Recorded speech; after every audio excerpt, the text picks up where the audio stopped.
2021년 세계적인 성형외과 학회지 PRS에 발표된 연구가 있었습니다.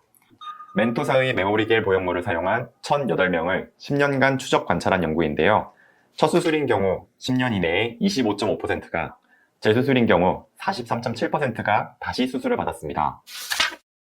안녕하세요. 엄나구모 성형외과 남정현입니다. 가슴 수술을 하신 환자분들이 재수술 상담 시 가장 많이 하는 질문이 있습니다. 재수술도 겨드랑이로 할 수 있나요? 첫 수술을 겨드랑이로 한 경우 재수술 시 가슴 밑이나 유륜부에 새롭게 흉터가 생기는 것을 굉장히 부담스러워 하시게 됩니다. 그래서 재수술도 가능하면 겨드랑이로 하고 싶다, 이렇게 말씀하시는 경우가 정말 많습니다. 하지만 인터넷을 찾아보면 이런 이야기들을 많이 보게 됩니다. 재수술을 겨드랑이로 하는 것은 어렵다, 빗선 교정이 안 된다, 변성된 피막을 제거하는 것이 어렵다, 보형물 파손 시 젤을 깨끗하게 제거할 수 없다. 오늘은 이런 이야기들이 정말 맞는 건지, 그리고 저희 엄나구모 성형외과에서는 어떻게 겨드랑이 절개를 이용하여 재수술을 하고 있는지에 대해 하나하나 설명해 드리도록 하겠습니다. 가슴 보형물은 영구적인 기기가 아닙니다. 시간이 지나면서 여러 이유로 재수술이 필요해질 수가 있는데요. 실제로 얼마나 많은 분들이 재수술을 받게 되는지 살펴보겠습니다. 2021년 세계적인 성형외과 학회지 PRS에 발표된 연구가 있었습니다. 멘토사의 메모리겔 보형물을 사용한 1,008명을 10년간 추적 관찰한 연구인데요. 첫 수술인 경우 10년 이내에 25.5%가, 재수술인 경우 43.7%가 다시 수술을 받았습니다. 재수술을 받게 된 대표적인 이유를 보면 피막 구축이 가장 많았고, 그 다음으로는 보형물 파손, 가슴 모형의 비대칭, 그리고 만져지는 결절순이었습니다. 이제부터 앞서 언급한 재수술을 시행하게 되는 대표적인 이유들을 저희 엄나구모 성형외과에서 어떻게 겨드랑이 절개를 이용하여 교정하는지에 대해 하나씩 설명해 드리도록 하겠습니다. 먼저 피막 구축에 대해 알아보겠습니다. 피막은 보형물이라는 이물질이 우리 몸에 들어왔었을 때 몸이 보형물을 둘러싸면서 만드는 막입니다. 이건 병적인 이상 반응이 아니라 우리 몸의 정상적인 방어 기제입니다. 내시경 화면에서 보듯 혈관과 근육, 주변 연부 조직이 비추어 보일 정도로 피막이 얇고 투명하게 형성이 되면 가슴의 촉감은 자연스럽고 부드럽게 됩니다. 하지만 출혈, 감염 등 다양한 원인들로 인해 피막이 두껍게 형성이 되면 피막이 보형물을 압박하게 되어 보형물이 단단해지고 모양의 변성이 나타나게 됩니다. 이것을 피막 구축, 흔히 구형 구축이라고 불리는 증상입니다. 피막 구축은 정도에 따라 베이커 분류라는 등급 체계로 나뉘는데요. 일반적으로 3단계 이상의 피막 구축일 경우 재수술을 고려하게 됩니다. 피막 구축을 해결하려면 두꺼워진 피막을 깔끔하게 제거를 해야 합니다. 그런데 겨드랑이 절개로 피막을 제거할 경우 접근 각도, 시야 확보, 기구 조작, 조직 견인과 같은 여러 가지 어려움이 동시에 존재하는 것은 사실입니다. 그럼에도 저희가 겨드랑이로 피막을 제거할 수 있는 이유는 크게 두 가지입니다. 첫 번째는 숙련된 내시경 기술입니다. 저희 병원은 축소, 거상을 제외한 모든 가슴 수술을 겨드랑이 절개로만 진행을 하고 있습니다. 같은 내시경 수술이라도 숙련도에 따라 결과는 달라집니다. 숙련된 기술을 바탕으로 피막 제거, 포켓 조절과 같은 고난이도 작업을 사각지대 없이 정밀하게 진행하고 있습니다. 정교한 내시경 조작이 결국 결과의 차이를 만들게 되고, 그 기술이 저희 엄나구모 성형외과에는 있습니다. 두 번째는 수술팀의 역할입니다. 겨드랑이 절개에서 피막 제거를 하려면 내시경의 위치와 각도를 일정하게 유지하면서 정확한 수술 평면을 만들어주는 어시스트의 역할이 필수적입니다. 이 과정은 단순한 보조를 넘어 술자와 팀 간의 긴밀한 호흡이 요구되는 영역입니다.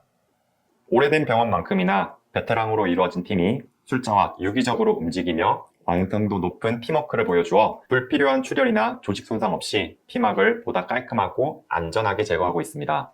이렇게 제거된 피막입니다. 변성된 피막을 한 덩어리로 깔끔하게 벗겨낸 모습을 보실 수 있습니다. 많은 분들이 오해하는 것이 있습니다. 보형물은 평생 쓸 수가 있다. 하지만 실제로는 그렇지가 않습니다. 가슴 보형물은 외피와 충전용 실리콘 젤로 이루어진 이중 구조이기 때문에 시간이 지나면 외피가 약해지고 반복적인 압박이나 외부의 충격으로 인해 파손이 발생할 수 있습니다. 대부분의 제조 회사에서도 보형물을 평생 사용하는 기기라고 설명하지는 않습니다. 2000년대 초반 수술을 하신 분들이 가슴 보형물 파손으로 인해 교체를 위해 내원하시는 경우가 많습니다. 대부분 파손된 보형물로 인해 실리콘 젤이 몸에 남을 수 있지 않느냐 걱정을 하시게 됩니다.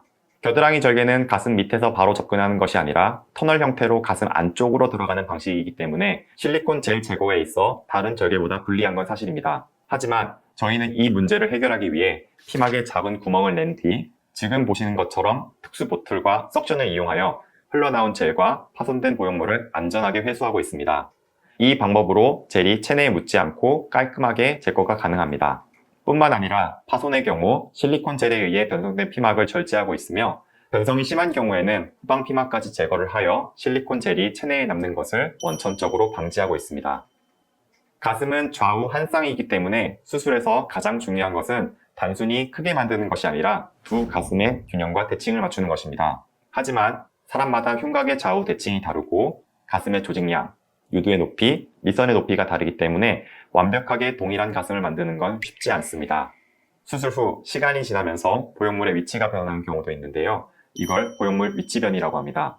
대표적으로 보형물이 하방으로 이동하는 밑빠짐 증상과 바깥쪽으로 이동하는 옆빠짐, 안쪽으로 이동하는 함유증 증상이 있습니다.